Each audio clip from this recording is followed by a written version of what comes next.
All right, Rabbi, say good morning. Let us begin. So we are continuing in Eretz Hashem in Os Ayin Hey in Tzidkas Hatzaddik. I left you off on the cliffhanger yesterday on with Reb Tzaddik. So remember again, we're on page Kuf Ayin Zayin in footnote Reish Tzaddik Tes, and Reb Tzaddik was quoting over here the tshuva from Rav Haigon, and the following tshuva was that you had an individual who had undertaken a series of fast days.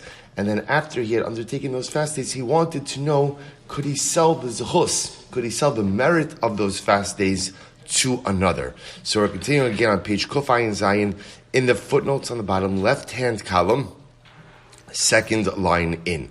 Hayesh mizeh kalu hana li oso shnitin lo klum v'chei mishenitin la adam zav amna sheyikra Torah v'tiyeh zchus hakriya lo. Oh, by the way, you can apply a standing. Let's say I go over to Shimon, and I say to Shimon, listen, you come to Shir every single morning, you come to Daf Yomi every single morning. Here's what I want to do. I'm going to pay you $1,000 a month, and I want the zechus. I want the merit of your Talmud Torah. So they asked Rav Hai, can you go ahead, which is an excellent deal, right? So I want $1,000 a month, I'll give you, but I want the merit of that learning. Says Rav Hai going, can you do that? Can you do that? Tshuva, look what he writes, is incredible.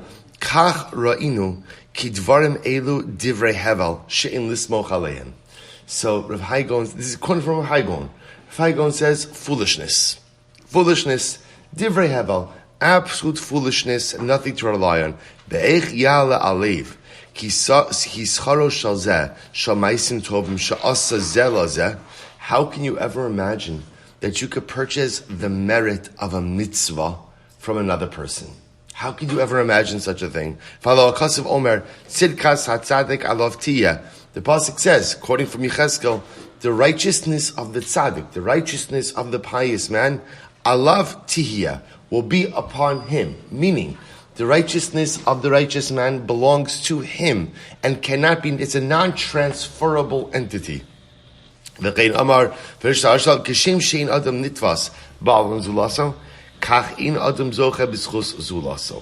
same way, interestingly enough, he compares the same way that I can't be held responsible, or I'm not involved in the sin of my friends, I'm also not involved in the averos of my friends. Now that comparison of Tzaddik chips away a little bit, but the point Rav Haigon says is that you cannot purchase the merits of someone else. What do you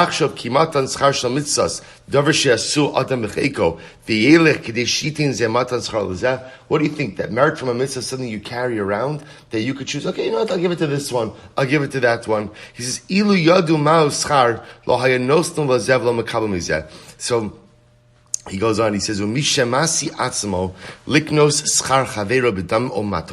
someone who tries to purchase the merit of his friend through money or through a gift, lavuz hu velag. This is a disparagement of the mitzvah itself. No, so we'll get to that in just a moment. So he goes on, so essentially of Haigon Paskins in this tshuva, you cannot go ahead and purchase the merit of a mitzvah from another individual. Now, what about what Seif was talking about Yisachar and Zvulun? Seif said this is very different. So it's very important to understand what Yisachar, so Yisachar was learning, what Zvulun got from that was a partnership in the performance of the mitzvah. It's not the pshat that Yisachar got all of the schar,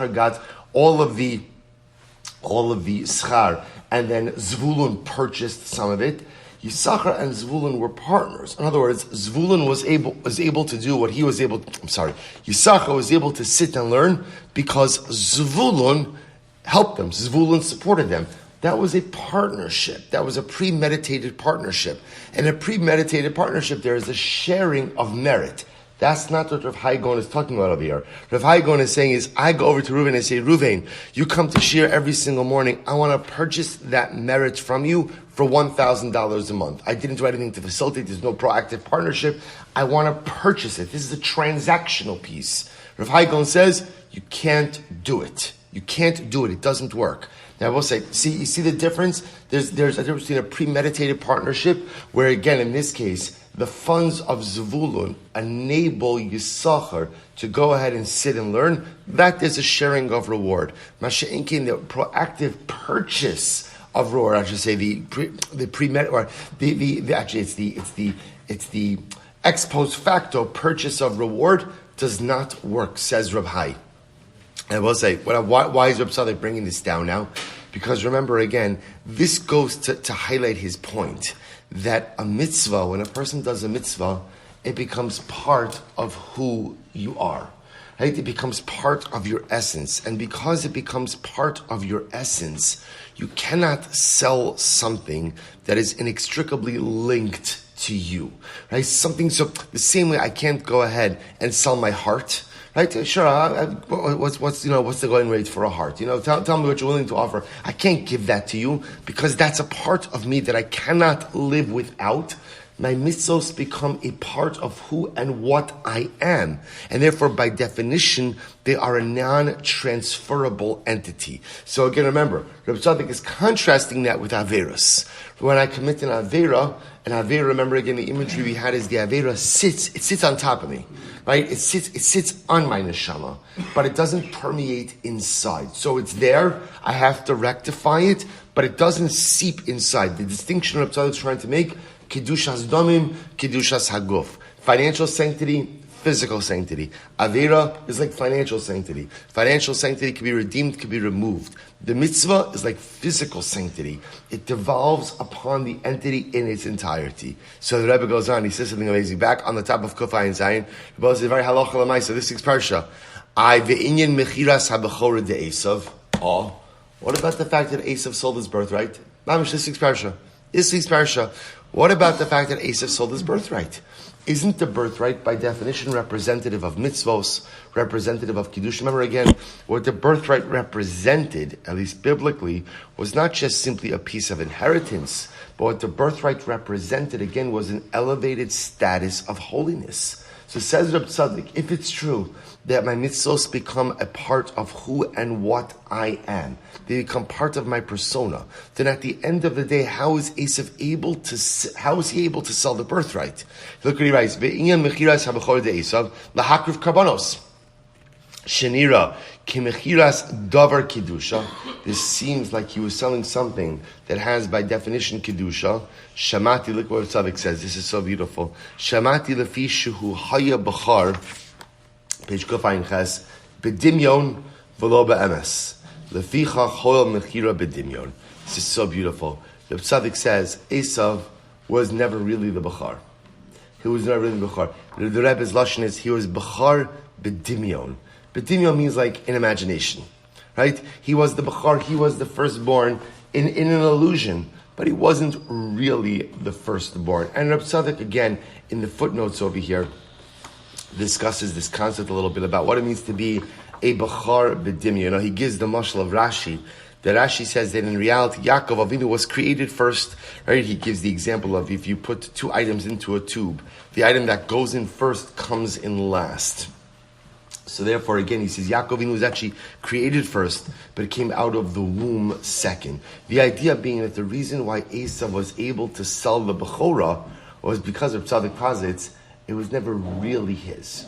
It was never really his. He was the Bechar B'Dimyon. But in Achinami, had Esav been the true and legitimate Bechar, the ability to sell the Bechorah, which represents an entitlement to Kedusha, would not have been there. Would not have been there. So also we'll have to stop over here for today. But again, I just want to highlight over here this idea about, actually let's just do one more paragraph. Aval mechiras ha'averos moil. But interestingly enough, what you can do, says Reb Tzaddik, is you could sell you, actually, you know what, we'll stop here, we don't have time to get into this today. So I'll say, so just pointing out, Reb Tzaddik constantly highlighting this yisod, right? Averos is like ultimately what we'll call Kedushas Damim, financial sanctity. It's there, it becomes part of who and what I am, but it does not take over the totality of self. A mitzvah, like Kedushas Haguf, physical sanctity, takes over that complete and totality of self, becomes part of who and what I am. Based on that, says Reb Tzaddik, in halachic sense, you cannot sell your mitzvos. You cannot sell your mitzvos. You cannot sell the tzchus because selling your mitzvos would be selling a piece of who you are. What we'll end off with tomorrow is, can you sell your averos? Can you sell your averos? Right? And if you can, what a market there's going to be for that, Emir Hashem. So that'll be continued tomorrow. We'll see. We'll finish off Os Ayin Hey tomorrow. Shukayach everyone.